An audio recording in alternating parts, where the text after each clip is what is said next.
Donc bonjour à tous. Merci de nous avoir rejoints pour cette Inspire-Action. C'est une semaine un peu spéciale pour le Créalab parce qu'on fête nos 1 an cette semaine. Vous avez peut-être dû voir des actus sur Galaxy. Et donc on est très honorés aujourd'hui d'accueillir Guy Tonella donc, pour cette Inspire-Action. Il va vous dire beaucoup plus de choses que moi sur ce sujet, clairement, qui est afférent aux 6 propriétés des relations sociales qu'on peut avoir, les relations interpersonnelles et sociales. Ces relations qui sont conditionnées par beaucoup de choses dans notre enfance, si j'en ai bien compris déjà le résumé. Et donc on va laisser parler Guy pendant 3/4 d'heure, suite à quoi vous serez invité à débattre sous la forme de questions-réponses jusqu'à 12h45. Pour ceux qui n'ont pas eu le temps, vous pouvez vous servir d'un petit café, n'hésitez pas. Et voilà, donc dans l'attente de pouvoir échanger sur ce sujet qui a l'air très très intéressant. Voilà. Merci à tous. Donc cette conférence est filmée. Je vous inviterai par la suite, notamment lors des questions-réponses, à bien utiliser le micro pour qu'on puisse tout bien enregistrer. Voilà. Merci. Donc, bonjour, heureux d'être parmi vous pour vous parler de ces propriétés de la relation interpersonnelle entre personnes et de la relation au-delà sociale. Donc ça inclut aussi les relations professionnelles, bien sûr, personnelles, amicales, professionnelles, et je pourrais dire à l'origine la relation sociale, les modes de relation qu'on a avec les autres, la manière dont on développe ces relations avec les autres, a une très longue histoire puisque ça démarre le jour de sa naissance. Véritablement, on a depuis une dizaine d'années des recherches, des investigations extrêmement précises sur qu'est-ce que la relation et comment la relation, pour chacun d'entre nous, se développe, s'organise à partir des premières relations qu'on a, qu'on appelle relations d'attachement. Et bien sûr, en général, la première relation d'attachement qu'on a est la relation d'attachement avec sa maman. Donc la relation d'attachement mère-bébé, telle qu'elle va exister au préalable, se développer, s'enrichir, va organiser très profondément la manière dont plus tard on sera en relation avec les autres. Alors on le sait parce que depuis une douzaine d'années, on a réussi, dans les travaux en neurobiologie, à distinguer 2 formes de mémoire très différentes. Une première forme s'appelle la mémoire procédurale. La mémoire procédurale, elle commence à exister un peu avant la naissance, donc quand on est fœtus, encore dans le ventre de sa mère. Et la mémoire procédurale, elle n'a aucune représentation, bien sûr, aucun mot, mais elle enregistre des procédures de relation. Et donc ces procédures de relation, a fortiori quand on naît et qu'on commence à entrer en relation avec le monde extérieur, en général avec un environnement familial qui va rester le même, en général, pendant quelques années, donc un système familial qui ne va pas beaucoup changer, des procédures au sein de ce système qui ne vont pas beaucoup changer, un bain dans lequel le bébé grandit, qui l'imprègne profondément, qui imprègne sous forme de procédures qu'il va reproduire. Autrement dit, on reproduit les procédures qu'on apprend dans sa famille. On les reproduit sans le savoir, parce qu'elles sont intériorisées dans une partie du cortex et même du sous-cortex, donc on ne le sait pas, on le fait. Et on le fait vraiment sous forme de procédure. Par exemple, il y a des gens pour lesquels c'est très facile de regarder dans les yeux son interlocuteur quand on parle. Pour d'autres personnes, c'est très difficile. Pour certaines personnes, c'est facile de faire attention sans même s'en rendre compte, aux informations non verbales qui nous viennent de nos interlocuteurs. Quand je vous parle, qu'est-ce que vos visages me disent? Que vous comprenez, que vous ne comprenez pas, que vous vous ennuyez, que vous dites ça va finir quand? Ou que vous êtes intéressé, que vous êtes ému ou pas. Beaucoup de signes non verbaux arrive à mon cerveau. Et vous savez que dans les communications qu'on a, quelque communication que ce soit, 80% de notre cerveau est occupé à détecter ces informations non verbales et seulement 20% s'occupe du contenu de ce qu'on échange, y compris dans des conversations intellectuelles de haut niveau. 80% de notre cerveau est occupé à voir comment notre interlocuteur s'adresse à nous, nous parle, est-ce qu'il ou elle nous écoute, comment ou pas, est-ce que j'ai le droit de réponse ou pas, est-ce que mon interlocuteur m'offre des pauses pour que je puisse un peu digérer les informations qu'on me donne ou pas. Autant d'aspects apparemment dont on n'a pas très conscience au moment où on communique, qui sont pourtant fondamentaux. Donc, il existe 6 propriétés de la relation d'attachement et au-delà plus tard de toute relation sociale, hein, que ce soit une relation sociale amicale, amoureuse, professionnelle, peu importe.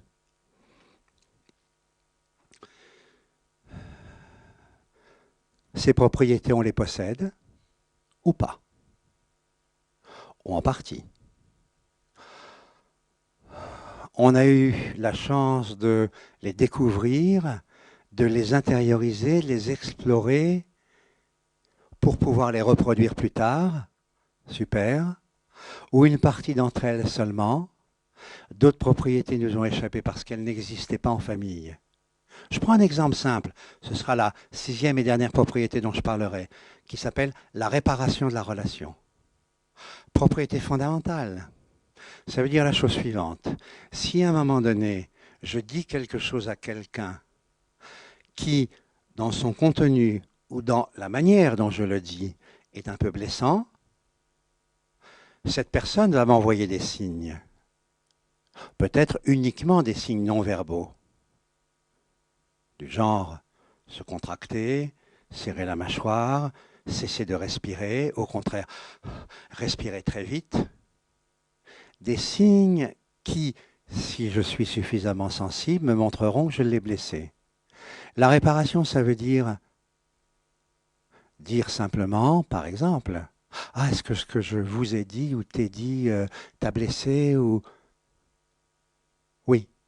Ah, je suis désolé, c'était vraiment pas mon intention. » Je répare. Et en réparant, je donne la possibilité à la relation de se poursuivre. L'enfant apprend ça tout petit. Mais dans beaucoup de familles, les enfants, à un moment donné, quand ils ont fait quelque chose de pas bien, peuvent chercher à réparer, mais les parents non. Parce qu'ils ont le pouvoir. Donc ils condamnent, ils jugent, ils excluent, ils corrigent, ils punissent, mais ne réparent pas quand eux, ce qui est inévitable à certains moments, font une erreur ou ont une réponse inappropriée, etc. S'ils réparent et s'ils disent « Oh, excuse-moi, vraiment, je me rends compte comment je t'ai parlé ou ce que j'ai fait, je suis désolé, allez, mou. » Et qu'est-ce qu'on observe quand ça arrive dans ces familles-là? On observe le fait que ce petit garçon et cette petite fille, à un moment donné, par exemple, va faire une crise de colère, et puis claquer la porte et s'en aller. Bon. Et revient 10 minutes après, avec une petite pâquerette, et dit « Tiens, maman, c'est pour toi » ou « Tiens, papa, c'est pour toi ». Il répare.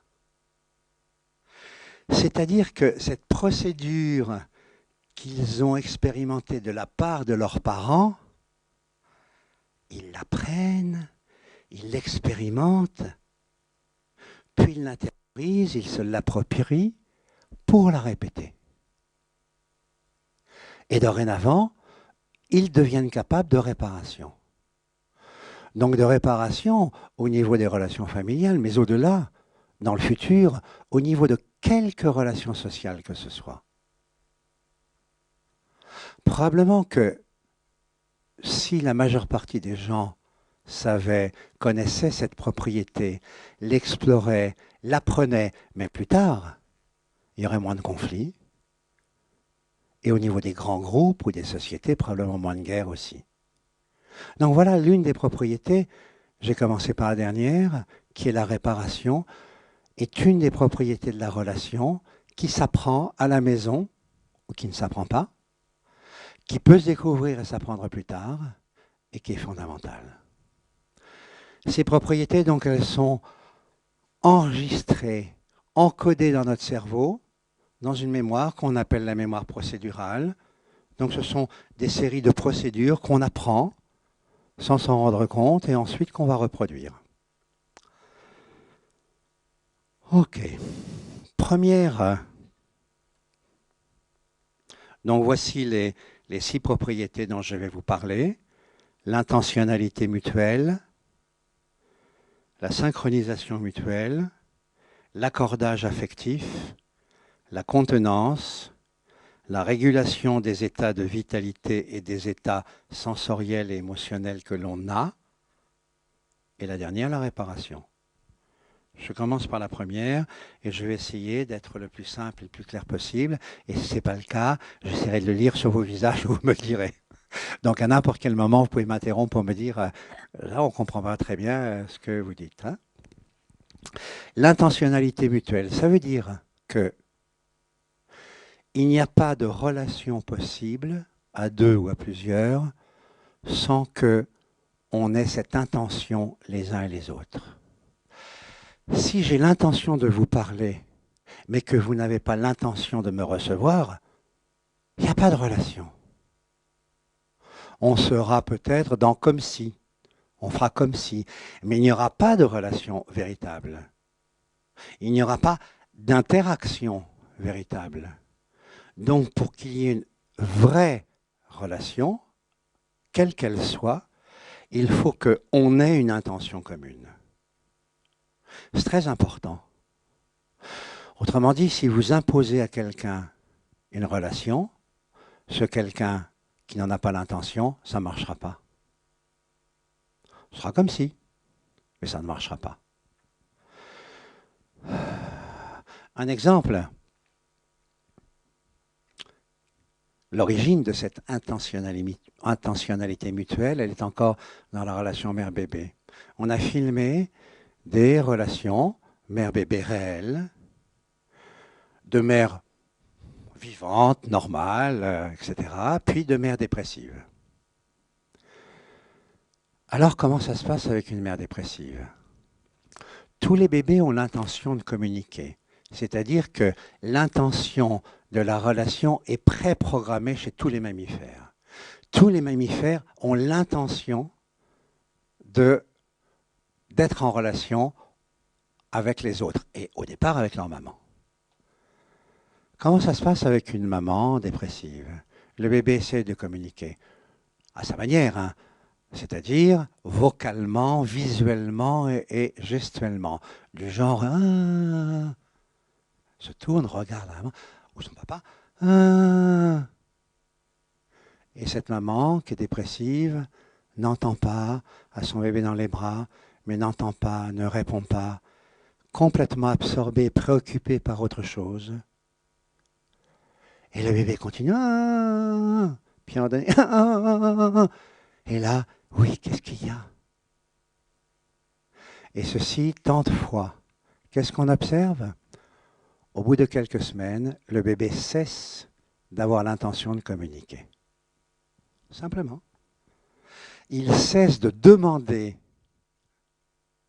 la relation, il cesse d'exprimer une intention et de recevoir une réponse parce qu'il n'en reçoit pas. Donc, dans sa mémoire procédurale, il y a quelque chose qui s'enregistre et qui est « À quoi bon demander? Je n'aurai pas de réponse. » Mais c'est enregistré profondément dans cette mémoire, dans le système limbique sous-cortical. Ce qui fait que plus tard, à l'adolescence, par exemple, ce bébé devenu adolescent ou adolescente va peu communiquer avec les autres. Puis à l'âge adulte, travaillant ici ou là, peut communiquer, ou en tous les cas, peut demander. Oh, on dira, non, mais pourquoi t'as pas demandé? Pourquoi vous l'avez pas demandé? Bon, je sais pas, moi. Pas du tout quelque chose d'habituel et de normal pour moi de demander.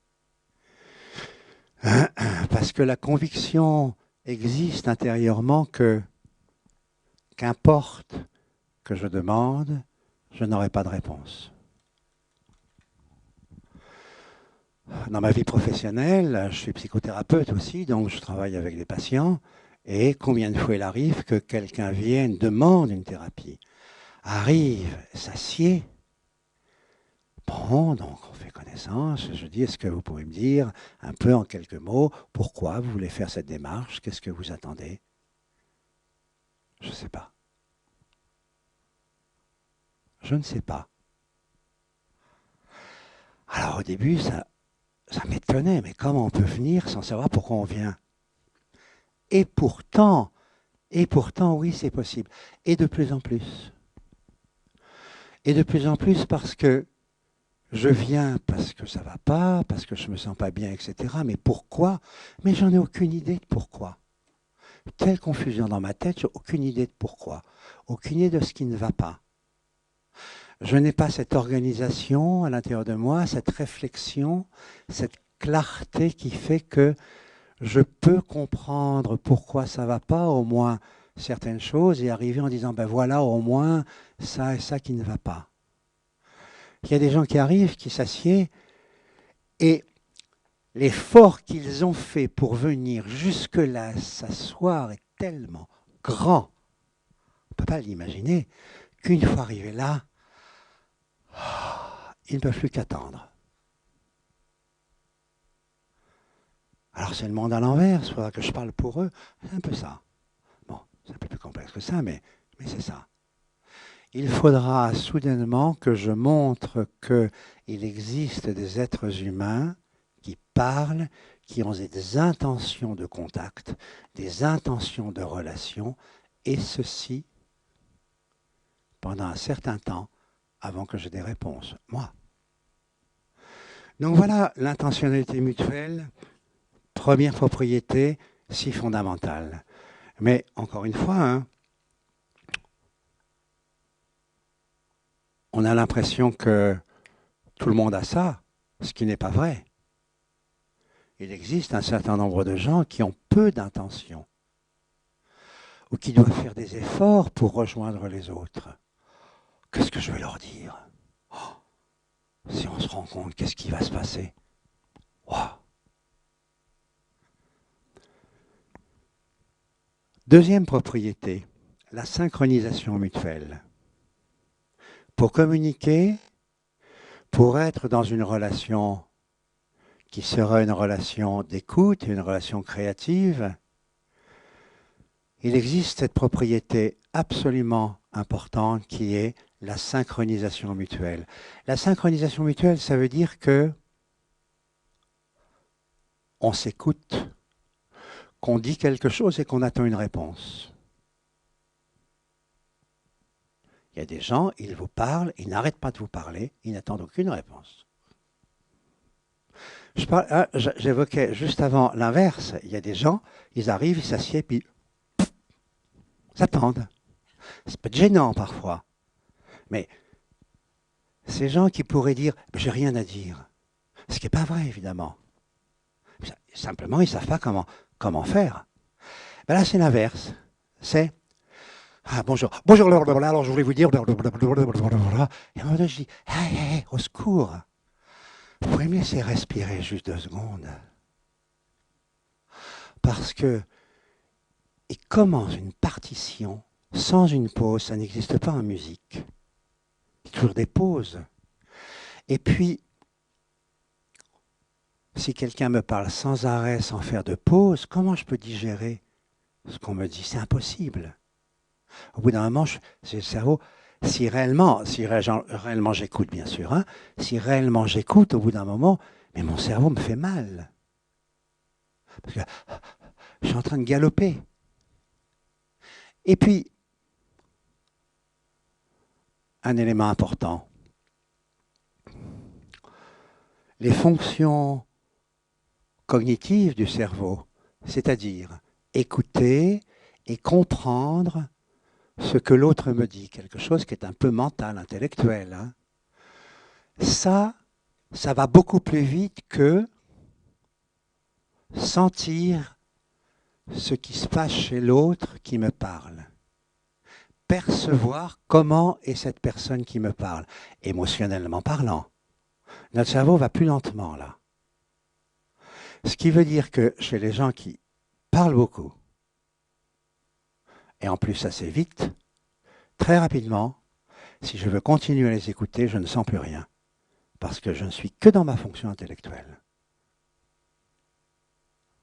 Bien sûr qu'une partie de la relation va s'appauvrir. Mais ça pourrait être agaçant aussi, peu à peu, pour les autres ou certains autres. Vous comprenez?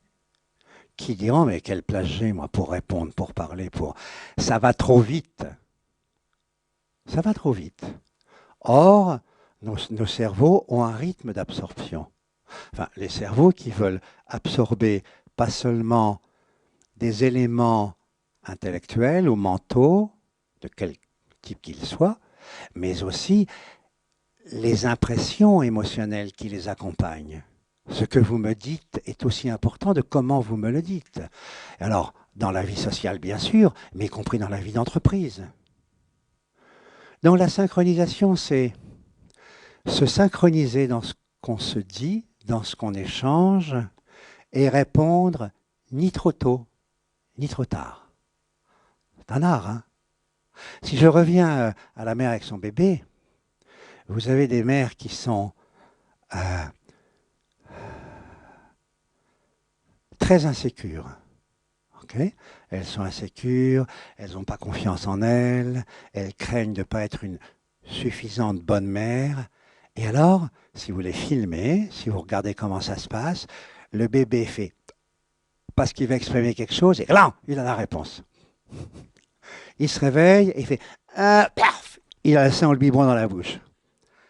Il n'a pas le temps de demander. Il n'a pas le temps de demander, il a la réponse. Parce que pour cette maman inquiète, anxieuse, il faut vite qu'elle réponde. Sauf que ça va donner une petite oie gavée. Ce bébé n'apprend pas à demander. Donc plus tard, il fera juste avec l'impression qu'on doit tout de suite lui donner la réponse. Plus gênant, si plus tard la réponse tarde un peu, l'irritation, la frustration va arriver chez ce bébé devenu adulte aujourd'hui. La frustration, voire la colère. Mais trop tard, répondre trop tard, c'est pareil.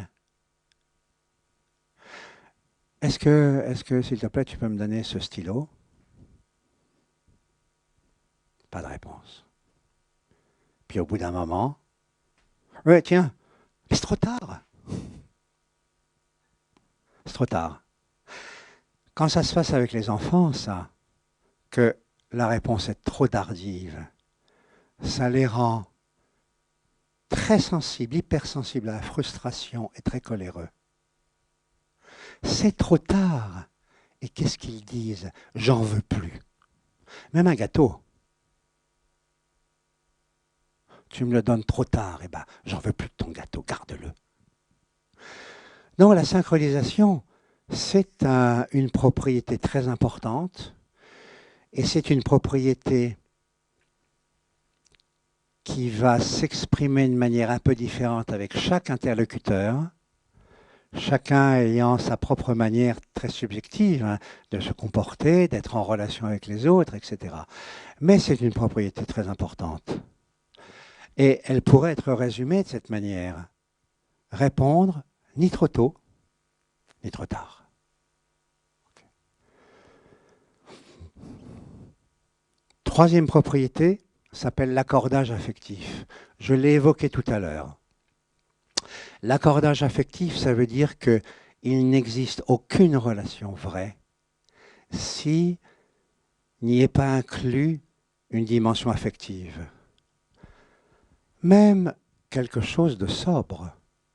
si on est dans le cadre, par exemple, de relations professionnelles. Ça s'appelle la présence humaine. Ça s'appelle la qualité de présence, tout simplement. Donc, la présence humaine, cette qualité de présence qui fait que on est suffisamment chaleureux pour faciliter la rencontre, faciliter la relation et au-delà, faciliter l'action. Bien sûr, hein, puisque toute réflexion, normalement, devrait produire une action. Sinon, on tourne en rond. Donc, l'accordage affectif, ça veut dire être suffisamment accordé comme des instruments de musique pour créer une partition, une action, qui soit appropriée, cohérente, organisée, orientée vers un but. Et dans nos sociétés, et particulièrement dans certaines entreprises, très grandes entreprises, ça n'existe plus. L'accordage affectif a disparu entièrement, y compris au niveau des managements. Hein. Je ne vous parle pas des suicides qui ont lieu ces 5 ou 10 dernières années, ici ou là, simplement parce que quand il n'y a plus de présence et de vie affective dans un groupe, on se meurt.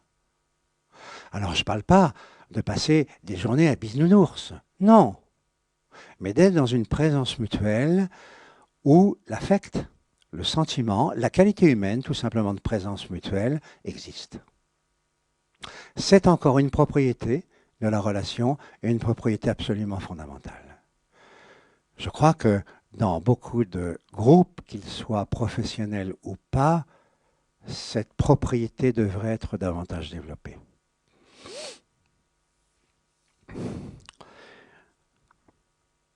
La propriété suivante, c'est la contenance.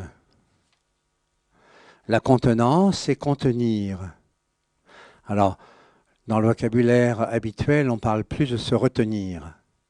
Mais il est préférable de parler de se contenir parce que se contenir est un acte conscient. Hein? Ce serait un peu la différence. Je me contiens, ça veut dire consciemment, je décide de ne pas exprimer, extérioriser ceci ou cela. Se retenir, souvent, sont des phénomènes inconscients. Hein? Il y a des gens qui se retiennent toute leur vie. Donc c'est inscrit dans leur organisme, dans leur cortex et dans leur organisme. Ils ont fermé les portes, ils se retiennent, ils expriment, ils extériorisent très peu. Mais c'est devenu inconscient. Si on leur dit, ils disent « Mais non, pas du tout. Tu parles. » Pas du tout. Contenir, ça veut dire développer la capacité, la compétence à pouvoir décider quelques moments ce que je dis ou pas. Vous savez, tourner la langue combien de fois? 7 fois dans sa bouche, je crois.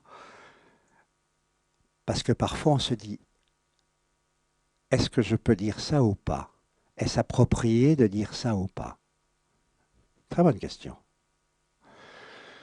Se contenir, c'est aussi contenir des réponses émotionnelles qui arrivent en soi et qui ne sont peut-être pas adaptées à exprimer. Du genre réunion, puis il se passe des trucs dans la réunion qui commencent à m'agacer sérieusement, puis je commence à sentir la colère qui vient, et là je me dis, est-ce approprié de me mettre en colère dans cette réunion? Et je me dis, par exemple, hein, non. Parce que me foutre en colère dans cette réunion, ce serait encore empirer les choses. Qu'est-ce que je peux faire? Contenir. Comment on fait tous pour contenir une émotion, par exemple, type la colère? On commence à serrer un peu les mâchoires, on commence à serrer un peu la poitrine, on serre discrètement les poings, et on contient. Et on n'exprime pas. Et on garde à l'intérieur de soi. C'est conscient, c'est intentionnel, c'est une décision qu'on estime adaptée. C'est très important. Et il y a des gens qui ne savent pas contenir. Alors, parfois, ils en sont orgueilleux. Du genre, Ah mais moi, je dis tout ce que je pense. Moi, je suis spontané et je dis tout ce que je pense. Non, c'est pas de la spontanéité, c'est de l'impulsivité, c'est très différent. Pardon. Je dis tout ce que je pense. Qu'est-ce que ça veut dire ça? Je dis tout ce que je pense. Je dis tout ce que je pense, c'est je ne tiens pas compte de l'autre. Dire ce qu'on pense, sans tenir compte de l'autre. Vous avez vu dans les propriétés précédentes, c'est cesser d'être en relation. Parce que si je veux vraiment exprimer quelque chose à quelqu'un, même si c'est quelque chose d'émotionnel et même si c'est intense, je dois toujours essayer de le faire d'une manière qui laisse la possibilité à l'autre de répondre. Merci. Même si je suis en colère et que j'exprime de la colère, cette colère ne doit jamais être destructive.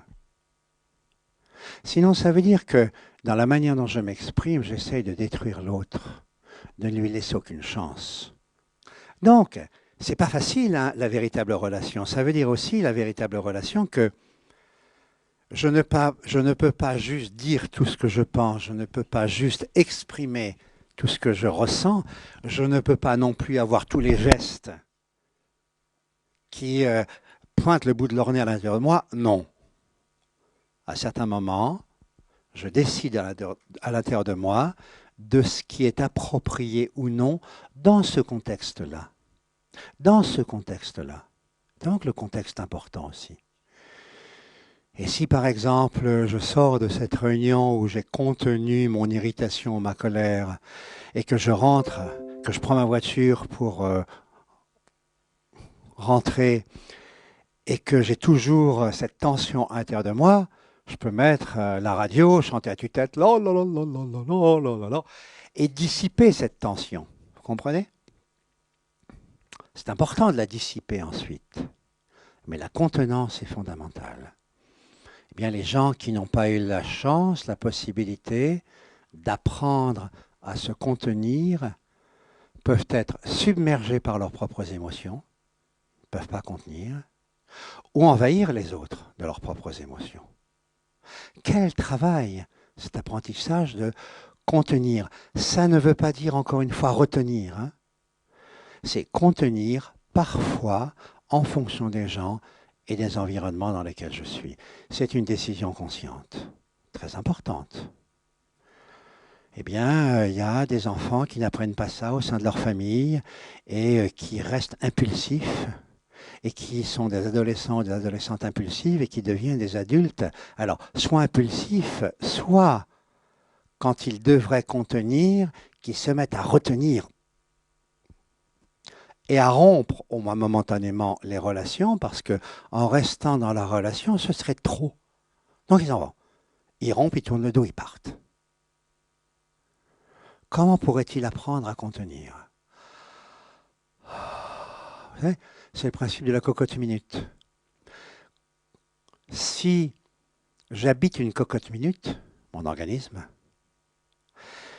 c'est-à-dire un organisme fait de parois épaisses métalliques du genre, peu importe que je sois gros ou pas, hein, c'est pas la question, hein, c'est les parois, la tonicité musculaire, mes muscles, sont tellement tendus que tout mon organisme est comme une cocotte minute et que quand quelque chose se déclenche à l'intérieur, c'est comme la vapeur dans la cocotte minute, hein, ça devient sous pression, les parois ne sont pas extensibles et à un moment donné, ça pète. Si vous observiez ces personnes, elles ne respirent pas, par exemple. C'est une chose très simple, hein, tellement fondamentale, la respiration. Ces personnes-là ne respirent pas. Parce qu'elles ont dû apprendre pendant toute leur enfance, leur histoire, à se retenir, ne rien dire, ne rien exprimer, se retenir. Donc, à certains moments, ça peut que péter. Donc, ce sera tout l'apprentissage de pouvoir expirer, ouvrir les portes à l'intérieur de soi, parfois pour certaines personnes, fabriquer des portes, parce que si elles se retiennent complètement, c'est qu'elles n'ont pas pu construire de porte à leur maison. Et donc, si elles se relâchent, tout risque de sortir. Donc, contenir pour avoir de véritables relations avec les autres, encore une fois, que ce soit une relation duel avec quelqu'un d'autre, que ce soit une relation en petit groupe, famille ou groupe d'amis, que ce soit une relation au sein de l'environnement professionnel ou des relations sociales dans de plus grands groupes, c'est pareil. C'est la même chose.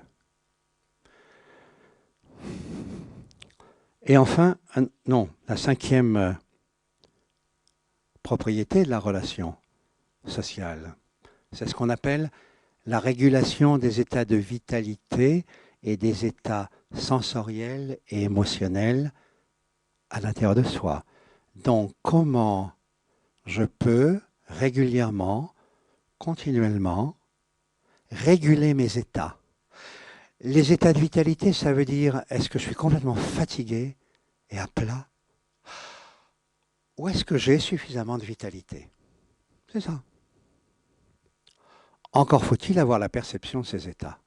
Si vous saviez le nombre de gens qui n'ont pas la perception de ces états, parce qu'ils sont dissociés de leur corps, plus ou moins. Et donc, à un moment, il faut que ça pète pour qu'ils se demandent qu'est-ce qui se passe. Genre infarctus, genre AVC, genre des choses comme ça. Ce sont des symptômes. Mais ces symptômes-là, ils ont un sens. C'est pas juste ça tombe du ciel. C'est pas vrai. C'est jamais vrai. Oui, d'accord, il y a des conditions, il y a quelques facteurs génétiques, etc. Mais vous savez que aujourd'hui, autrefois, on était 90% de facteurs génétiques sur ce qui se passe dans nos difficultés, nos maladies, nos symptômes, etc. Et 10% seulement de facteurs qu'on appelle épigénétiques, c'est-à-dire des facteurs d'environnement. Aujourd'hui, on est à 50-50. Évidemment, on a des instruments d'analyse très fines aujourd'hui. Les difficultés qu'on peut avoir au niveau de sa santé ne sont aujourd'hui, ça peut encore évoluer, que génétiques pour 50% et épigénétique pour 50%. Ça veut dire quoi, épigénétique? Ce sont toutes les conditions d'environnement qu'on connaît, hein, tout ce processus écologique qui est en train de se mettre en place, et les conditions d'environnement qui participent à notre santé ou pas. Mais c'est aussi un niveau très simple. Hein. Est-ce que émotionnellement, je me sens suffisamment équilibré? Est-ce que émotionnellement, et ça c'est la régulation de mes états émotionnels, j'ai suffisamment de liberté pour éprouver, pour exprimer, pour métaboliser à l'intérieur de moi ce que je ressens, ce qui se passe? Ou est-ce que je n'ai pas cette liberté? Est-ce que je sais respirer? La fatigue, bien sûr, la fatigue, c'est parce qu'on agit beaucoup, parce qu'on se dépense beaucoup, et donc on dépense beaucoup d'énergie. Ok. Mais l'énergie, on peut en prendre. L'énergie, très concrètement, c'est par exemple, en biochimie, l'adénosine triphosphate. C'est l'essence, le carburant pour l'organisme. Et c'est quoi? C'est un mélange d'oxygène et de sucre. Pas le sucre blanc, hein, mais... Et donc, ces deux choses-là se combinent dans cette usine-là et se dégradent et produisent de l'énergie pour agir. Oxygène. Demandez-vous, là, tel que vous êtes, si vous êtes en train de respirer. Comment vous respirez? Si vous respirez suffisamment. Peut-être que oui, je ne sais pas, hein. Peut-être que non. Normalement, tout système respiratoire normal met le corps en mouvement. Toujours. Quand j'inspire, que ce soit par le nez, que ce soit par la bouche, ma cage thoracique bouge. À l'expiration, ma cage thoracique et mon diaphragme bougent aussi, même légèrement. S'il ne bouge pas, c'est que j'ai perdu une certaine capacité à pouvoir prendre suffisamment d'oxygène pour fabriquer du combustible. Ça veut dire que je vais m'épuiser. Mais peut-être ça va demander 30 ans cet état d'épuisement. Mais au bout de 30 ans, ma machine sera épuisée. Et les burn-out, ils se comptent aujourd'hui. Ah, alors c'est un peu le fourre-tout aujourd'hui, burn-out. N'empêche que les gens qu'on déclare en burn-out sont réellement des gens épuisés. Épuisés physiquement et ou émotionnellement et ou psychiquement. Ce sont des gens épuisés, c'est vrai. Pourquoi? Alors c'est vrai que dans de plus en plus si on reste au niveau des entreprises, on crée des moments, des endroits où les gens peuvent dans la journée se régénérer, faire une activité pour se régénérer. Important. Donc, pouvoir réguler ces états de vitalité, pouvoir réguler les sensations qu'on a de soi-même, qui sont des informations fondamentales, réguler les informations émotionnelles qu'on a de soi-même, fondamentales. Pourquoi? Pour rester en relation avec les autres et au-delà avec l'environnement. Sinon, quelles informations me disent que je suis en bonne santé? Désolé, mais ce n'est pas là-haut que ça se passe. Hein. C'est là que ça se passe. Ces informations, elles viennent du corps, de l'organisme. C'est mon corps, c'est mon organisme qui m'envoie des informations pour me dire ceci, ceci, cela. Mais il faut que j'y prête attention. Sinon, la répercussion au niveau de la relation est immédiate. Je suis fatigué d'être en relation avec les autres. Ça me fatigue d'être avec les autres. Les autres me fatiguent. Oui, c'est peut-être vrai d'ailleurs. Hein, c'est parce que je suis fatigué à l'intérieur de moi. Et enfin, mais je vous en ai déjà parlé, la 6e propriété de la relation, c'est la réparation. La réparation de la relation. Quand on endommage une relation, même un petit peu, a fortiori si on l'endommage beaucoup, on la répare. On apprend à la réparer. Ça veut dire que on accepte d'avoir des failles parfois. On n'est pas parfait, c'est vrai. Même si on fait l'effort d'être attentif, d'être à l'écoute des autres, parfois on peut être inapproprié dans ses réponses, dans la manière dont on répond, ou dans le fait qu'on ne répond pas. Et ça peut avoir une incidence sur l'autre. Ça peut avoir une incidence sur l'autre parce que ça va choquer un peu l'autre, voire ça va le blesser, voire ça va aboutir à une rupture de relation.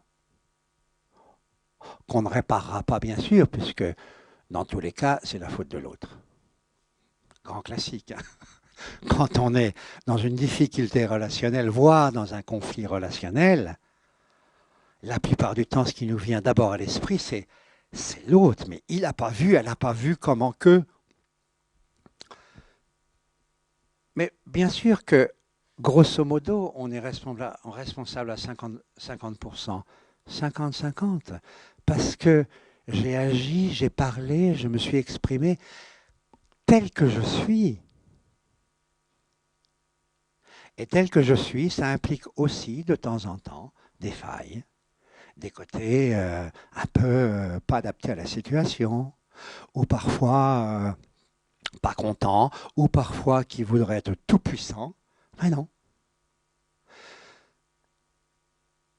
Donc, si je m'en aperçois, et si je m'aperçois que ces attitudes, comportements que j'ai eus ont créé une rupture de relation, je le reconnais. Je le reconnais. Et je peux dire, je suis désolé. Je suis désolé, ce n'était pas mon intention. Il m'est arrivé de dire par exemple, une chose si simple pourtant, de dire en thérapie avec quelqu'un qui, m'ayant parlé tant de fois de son histoire, et par exemple de ce père qui ne l'a jamais reconnu, jamais valorisé, etc., etc., et qui a attendu jusqu'à la fin cette reconnaissance, qui n'a jamais entendu ces mots « je t'aime ». Et qui a attendu toute sa vie ça.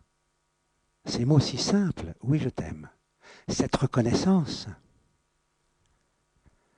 et qui, qu'importe son âge, 30 ans, 40 ans, 50 ans, est là et attend toujours, c'est incroyable, hein, n'a pas fait le deuil, attend toujours cette reconnaissance. Et il m'est arrivé de dire la chose suivante, si simple, de dire, vous savez, si j'étais ce père, votre père, que je ne suis pas évidemment, mais si j'étais ce père, je vous dirais aujourd'hui, je suis tellement désolé. Je suis tellement désolé de la manière dont je me suis conduit avec toi. Tellement. Vous ne pouvez pas imaginer l'effet réparateur que ça a. Bien sûr, encore une fois, je ne suis pas ce père et je le dis, mais ça a une valeur symbolique. Il existe donc quelqu'un, un simple être humain, qui peut dire ça, avoir ces paroles-là. Ça existe, c'est possible. Oui, c'est réparateur. Donc il y a des fois, il faut juste respirer, mettre un mouchoir sur son orgueil. C'est pas moi, c'est l'autre. Et dire, ouais, c'est vrai. Ouais, ouais. Moi aussi, sans doute, j'ai un peu participé à ce qui se passe là. Je suis désolé, je regrette. Et c'est un effet réparateur. Et donc, ça évite des ruptures de relations qui sont jamais agréables et parfois très dommageables. Donc voici un peu les 6 propriétés très rapidement de la relation dont je voulais vous parler. Je voulais vous dire aussi que je ne sais pas si au fil de mon laïus vous êtes dit parfois « Ah oui, c'est vrai que moi, tiens, j'ai pas tellement ci ou pas tellement ça, ou tiens, ça m'arrive, oui, bah oui, ouais. » Alors, surtout pas s'auto-condamner. Ça sert à rien. Par contre, prendre conscience de ce qu'on a, de ce qu'on a moins, voire de ce qu'on n'a pas, c'est se dire, alors je vais faire des petits TP, des petits travaux pratiques tous les jours. Tiens, les prochaines personnes que je vais rencontrer, je vais m'efforcer de ceci ou cela. Si on a repéré par exemple que l'une des propriétés de cette relation nous échappe un peu, tiens, je vais faire attention à ça. Et si vous faites des petits TP un peu tous les jours, vous êtes en train de développer une procédure qui peu à peu va s'encoder à l'intérieur de vous, qui fait que au bout de quelques mois, oui désolé, ça prend quand même quelques mois, mais au bout de quelques mois, sera profondément inscrite, encodée, et vous n'aurez plus besoin d'y penser pour que ça se passe. Magnifique, non?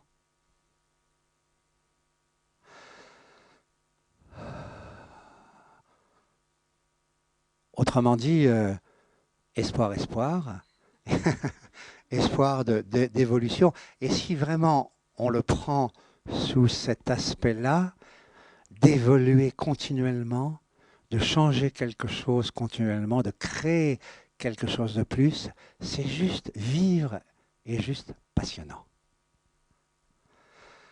Ok, merci. Et maintenant, si vous voulez, on échange, vous dites, vous questionnez, ou ce qui vous vient à l'esprit. Ou... Il nous reste du temps, oui. Oui, voilà. Première chose, je voulais vous remercier pour la qualité de votre présentation. Il y a beaucoup d'humanité dedans et ça fait du bien par rapport à beaucoup de choses qu'on vit ces temps-ci. J'ai croisé ces thèmes-là dans ma vie, donc ça me touche plus particulièrement. On a vu à quel point la famille est primordiale, c'est-à-dire on n'est pas tous avec les mêmes atouts. Je sais que travailler sur ces thèmes, ça prend des années.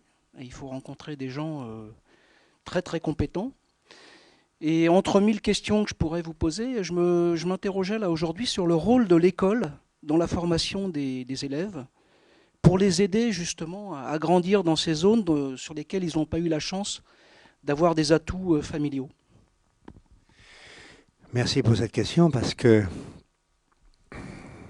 je crois fondamentalement qu'elle met au premier plan le rôle fondamental de l'éducation dans nos sociétés. Bien sûr, j'ai parlé beaucoup de la famille, essentiellement de la famille, parce que ces propriétés naissent d'abord au sein de la famille, mais bien sûr que cet enfant va passer des heures chaque jour pendant des années sur les bancs de l'école dans un groupe qui s'appelle la classe, avec des adultes qui sont des enseignants, et donc est susceptible de vivre dans un milieu qui l'aide éventuellement à pouvoir développer les propriétés qu'il ne connaît pas ou trop peu. Ah, mais ça suppose de telles conditions pour que ça soit possible. Évidemment, si on a des classes de 40 élèves, difficile. Ou si on a des classes d'un peu moins, mais avec des élèves qui ont des difficultés de relations telles qu'il faudrait prendre beaucoup de temps en petits groupes pour les aider, problème. Ça pose la question aussi de la formation des instituts, pardon, on dit des professeurs d'école, et aussi de leur disponibilité. Parce que c'est vraiment monté au créneau. Ça demande une présence, une qualité de présence, ça demande une capacité d'autorégulation énorme. Parce que ce sont des situations de stress ou micro-stress permanent qu'ils vivent, ces enseignants. Donc oui, l'éducation est fondamentale. Ce sont des ressources incroyables lorsqu'elles sont disponibles. Oui, c'est ça. Donc forcément que ma réponse, elle a quelque chose de sociopolitique. Parce que c'est réfléchir et penser quelles sont les conditions sociales qui font que nos rapports sociaux peuvent s'améliorer, et au-delà des pays, entre les pays, etc. Oui, bonjour. Moi, je vous écoutais. D'abord, ça fait beaucoup de bien d'entendre ça dans un contexte professionnel, je trouve. Et je trouve qu'on est souvent soumis à une injonction un peu paradoxale, je dirais au contraire, dans le milieu du travail. C'est-à-dire qu'on a besoin de cette relation avec l'autre, hein, y compris sur notre lieu de travail. On a besoin aussi de temps en temps de mettre de l'affectivité, d'avoir quelque chose de plus qu'un simple dialogue technique. Et parfois, on sent que quand on l'a pas en retour, on a plutôt quelqu'un ou le groupe qui nous dit mais on ne met pas d'affection dans le professionnel. Ne confonds pas, là, ici, tu es sur ton lieu de travail, il ne doit pas y avoir d'affection, il ne doit pas y avoir de... Et donc, c'est un peu paradoxal, parce que quelque part, on sent que ça va mieux quand on met tout ce que vous décrivez, qui semble couler de source et de bon sens. Et d'un autre côté, on a l'injonction contraire, ne montre pas d'affection, pas de signe. Voilà, c'était plus une réflexion. Oui, je comprends bien ça. En vous écoutant, me venait le titre d'un livre de Freud, un des derniers qu'il a écrit, s'appelle « Malaise dans la civilisation ». Et ça me fait beaucoup réfléchir aujourd'hui où en est nos civilisations, notre civilisation et son grand malaise. Je crois qu'on vit aujourd'hui un malaise dans la civilisation et dans ses valeurs. Quelles sont les bonnes valeurs? Quelles sont les valeurs qui doivent subsister, se transformer, être abandonnées? Vaste question, vaste mouvement planétaire. Donc oui, on est face à ça, et peut-être à ce clivage qui pourrait exister, hélas, j'ai envie de dire, entre un monde qui serait le monde privé, là où le cœur existerait, et un monde cybernétique, un peu robotisé, où le cœur n'existerait pas parce que seule la tête ou ses bras, ses mains existeraient. Dangereux. extrêmement dangereux parce que, encore une fois, l'être humain est un mammifère. Biologiquement, on est toujours considéré comme des mammifères, hein. Or, on est constitué, organisé, structuré pour que l'intégration, qui est intégration entre le cerveau, le cœur et les membres, aboutisse à des actions appropriées. Si ce monde cherche à nous fragmenter, c'est sûr que ça va aboutir à des catastrophes. Donc je regrette lorsque, dans le monde de l'entreprise par exemple, il puisse être dit implicitement, voire explicitement, que ah non, ici, là, alors les affects, ça n'existe pas, c'est en dehors. C'est pas vrai. Je pense que les gens qui disent ça ont simplement peur. Peur des sentiments. Encore une fois, le monde des affects, y compris dans le milieu de l'entreprise, ça ne veut pas dire bisounours. On va pas se serrer dans les bras tous pendant toute la journée. Non, ça veut dire une qualité de présence humaine, les uns aux autres. C'est ça que ça veut dire. Oui. Donc c'est une question qui n'est pas d'anonyme, je pense, c'est une question de fond qui concerne notre civilisation, inclus le monde de l'entreprise. Vous avez dit tout à l'heure justement que cette présence, on pouvait la travailler justement dans le cadre d'une entreprise pour améliorer les relations. Et quels seraient vos conseils justement à nous tous? On fait des séminaires d'entreprise sur la relation sociale, les propriétés de la relation sociale. Je ne fais pas de la promo pour moi parce que je vous assure que je ne cherche pas de travail particulièrement. Mais on fait ça. Je pense que ça doit faire partie de l'avenir de beaucoup d'entreprises et de managers d'entreprises qui devraient connaître ces propriétés et pouvoir les transmettre.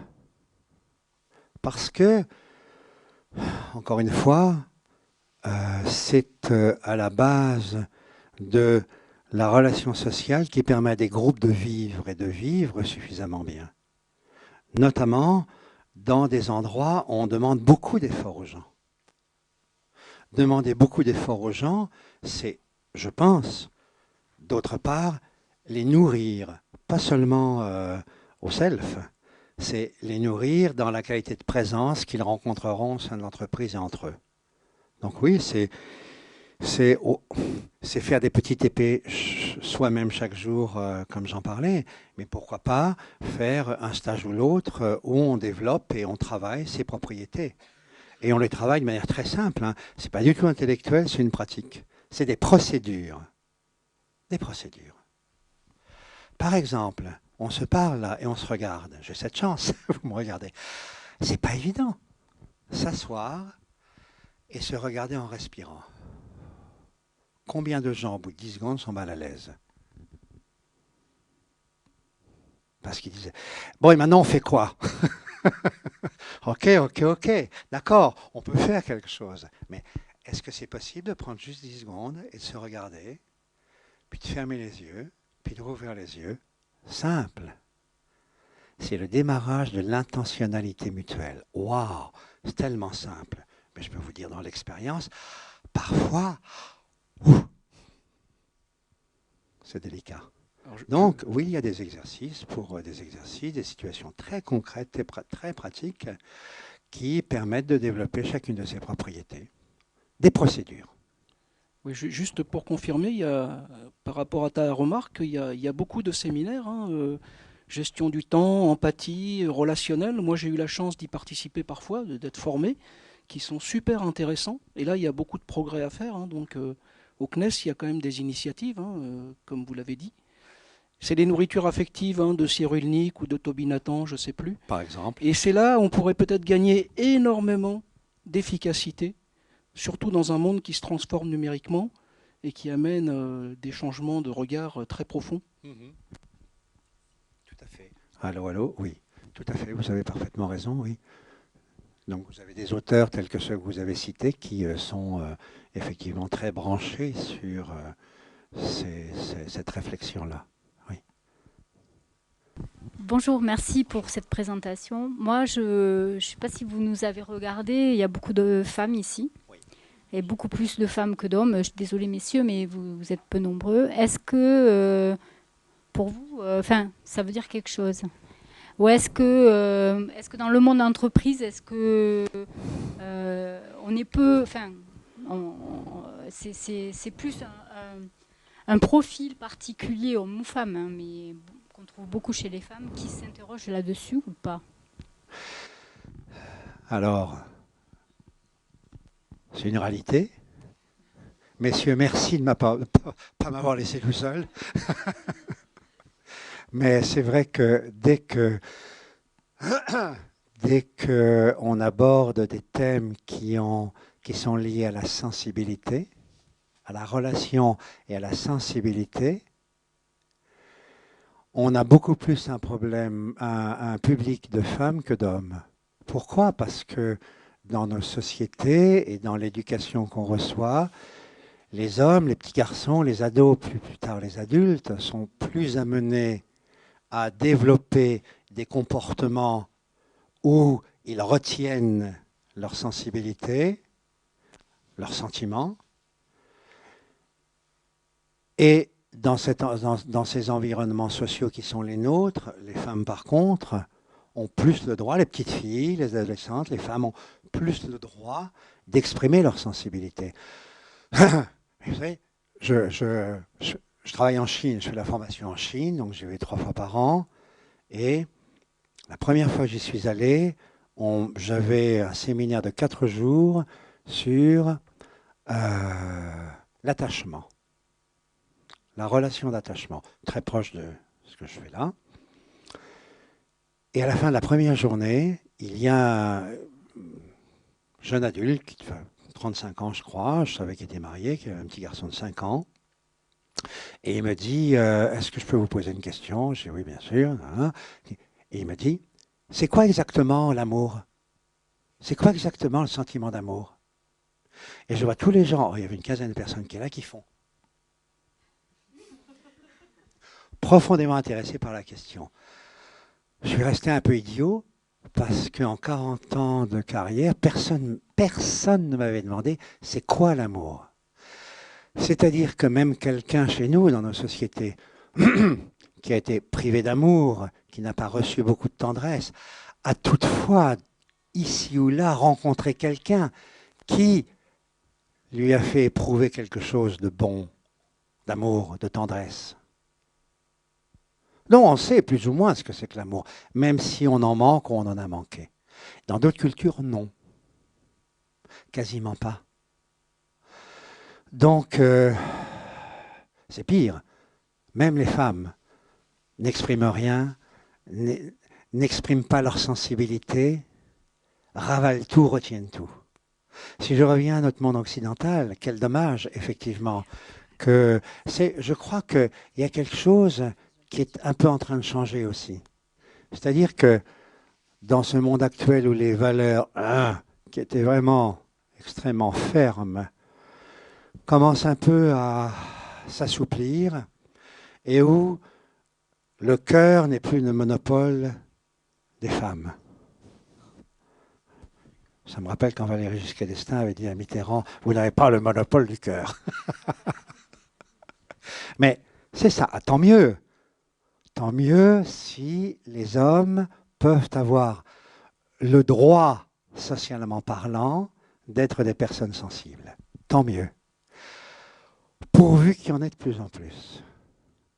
Surtout parmi les managers, bien sûr. Donc non, ce n'est pas étonnant ce qui se passe là, c'est assez habituel, pour ces thèmes-là en tous les cas. Donc merci à tous, c'était la dernière question. Je pense qu'on peut applaudir Guy Tonella, merci beaucoup. Merci à Guy, parmi tous ces voyages, d'avoir pu venir faire un saut ici, parce que c'était très instructif, je pense. Merci à tous donc, du coup, de vos retours. Je voulais remercier Muriel qui a pu organiser la venue de Guy Tonella ici. C'est grâce à toi. Merci Muriel. Et pour vous dire, donc, dans la suite des événements qu'on organise, demain, il y a un Café Europe entre midi et 2. Si vous souhaitez venir débattre, il y a des anciens experts nationaux détachés qui seront présents et qui vous présenteront de l'actualité sur l'Europe et donc sur l'espace associé à la politique européenne. Voilà. Eh bien, je veux vous remercier aussi de mon côté, Muriel, vous tous, parce que réellement, l'attention que vous avez eue, quand je disais 50-50 dans la relation, il n'y a jamais de bons professeurs sans bons étudiants, et vice-versa. Et c'est vrai, c'est-à-dire que la qualité d'atmosphère qui est là permet à celui qui essaye de transmettre un message de pouvoir le faire. Donc merci.